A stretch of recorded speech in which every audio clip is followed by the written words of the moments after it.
Hii nchi ya Korea Kaskazini ni miongoni mwa nchi zenye sheria kali zaidi duniani.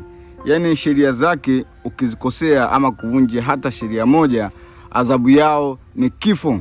Basi ukikosa adhabu ya kifo utatumikia kwenye kambi za kazi ngumu mpaka kifo. Sasa leo nataka kuzungumzia kuhusiana na sheria 10 ambazo hizi ukizivunja katika nchi ya Korea Kaskazini, basi wewe bwana, hakuna mtu ambaye ataweza kukuokoa ama kukusaidia. Basi adhabu yako ni kifo. Ukikwepa kifo, basi utatumikia miaka yako yote jela. Sheria ya kwanza katika nchi ya Korea Kaskazini, huruhusiwi kukimbia nchi. Yaani kama leo hivi Tanzania hapa unakuta mtu anakimbilia Marekani, anakimbilia Rwanda, Uganda, Kenya, lakini kwa nchi ya Korea Kaskazini hilo ni kosa kubwa sana.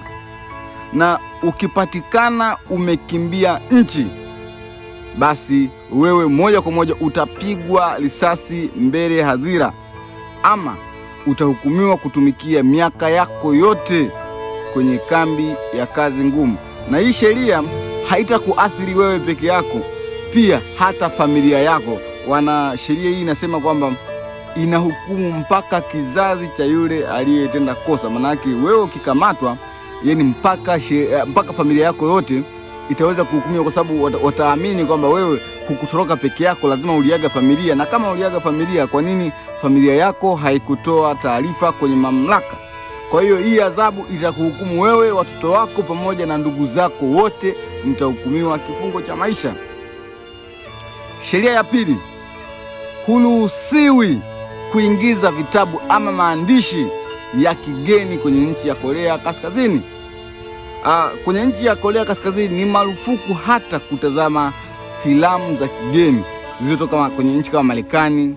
Naona ni kosa, na ukipatikana umetazama ama umeleta kitabu ama maandishi kutoka kwenye nchi kama Marekani na nchi zingine zozote za kigeni, wewe utahukumiwa kama muhaini.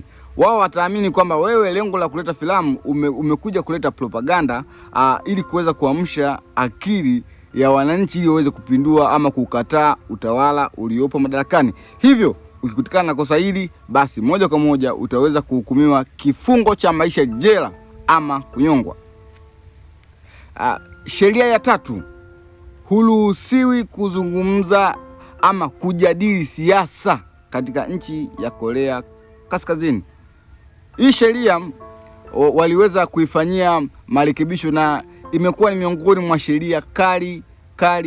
Kwa mfano kama hapa kwetu Tanzania ni kawaida tu kwa mtu ama kwa raia kuweza kukosoa serikali, kutukana serikali, lakini kwa nchi ya Korea Kaskazini hilo ni kosa kubwa sana, kuweza kuzungumzia serikali ama siasa.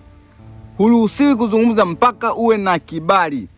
Endapo utapatikana na kosa la kuzungumza siasa ama kukosoa serikali, basi wewe utahukumiwa moja kwa moja kwenda kwenye kambi za kazi ngumu. Yaani ninapozungumzia kambi ya kazi ngumu, sio kafikiri masiala.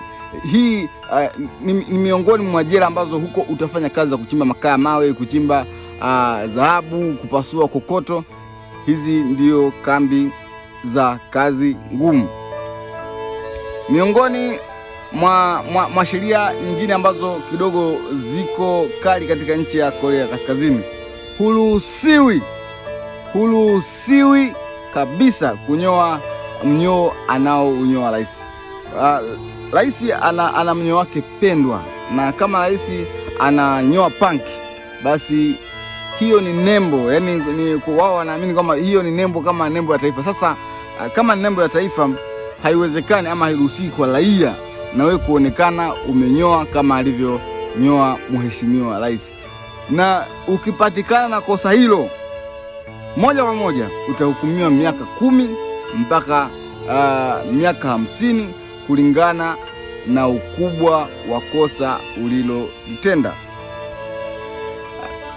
Sheria nyingine ambayo ni ngumu na adhabu yake ni kifo ama kunyongwa ni kesi kama vile za uhujumu uchumi.